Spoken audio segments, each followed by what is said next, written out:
CPM এর রাজ আমরা তো দেখেছি। সিপিএম এর রাজে কত কত মাফিয়া কোথায় কি করে আমরা সব দেখতাম। একটা পাড়ায় পাড়ায় মাফিয়া ছিল। আজকে বলতে নেই, আপনাদের সহযোগিতায় আমরা মাফিয়া মুক্ত আসানসোল করতে পেরেছি।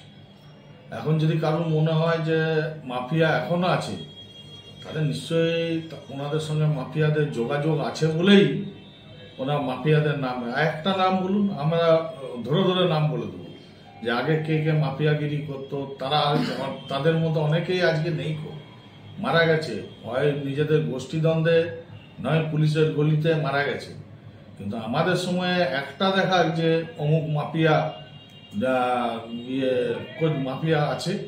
আমরা পাড়ায় পাড়ায় মাফিয়া তৈরি করি না, আমরা সমাজ সেবার মাধ্যমে মানুষের কাছে পৌঁছে মানুষের সেবা যাতে পায় সেই ব্যবস্থাই করে থাকি। মলয় ঘটক এর নন, উনিও মানুষের সেবায় সারাদিন লেগে থাকে। শুনুন, আমাদের পার্টি হচ্ছে গরিবের পার্টি।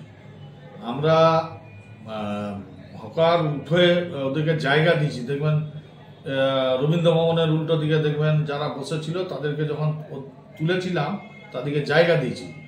আমরা বিকল্প জায়গা এই ক্ষেত্রে পেলাম না, কারণ ওরা কাছাকাছি চাইছে যে কাছাকাছি জায়গায় আমাদেরকে পুনর্বাসন দেওয়া হবে।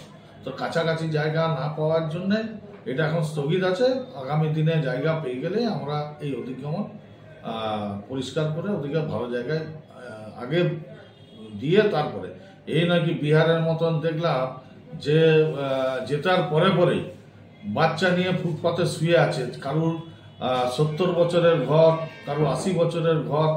তো আজ চিন্তা ভাবনা করতে হয়, আমরা গরিবদের, আমাদের সরকার গরিবের সরকার। প্রথমে আমরা গরিবের কথা চিন্তা করি এবং তারা যাতে করে কমে খেতে পারে সেই ব্যবস্থা আমরা করি। আর বিক্রি হচ্ছে কি মলয় ঘটক কি মাদলি খাচ্ছেন নাকি? যদি একজন আছে তো দেখান। এবারে চুরি চুপি যদি পুলিশ প্রশাসন আছে, আছে, তাদের মধ্যে থেকে কেউ চুরি চুপি যদি এক দুজন ড্রাগস বিক্রেতাও থাকে তাদেরকে অ্যারেস্ট করছে, ধরছে। আমরা প্রচার করছি পথ সভা করে যে ভাই ড্রাগস মানুষের শরীরে সর্বনাশা।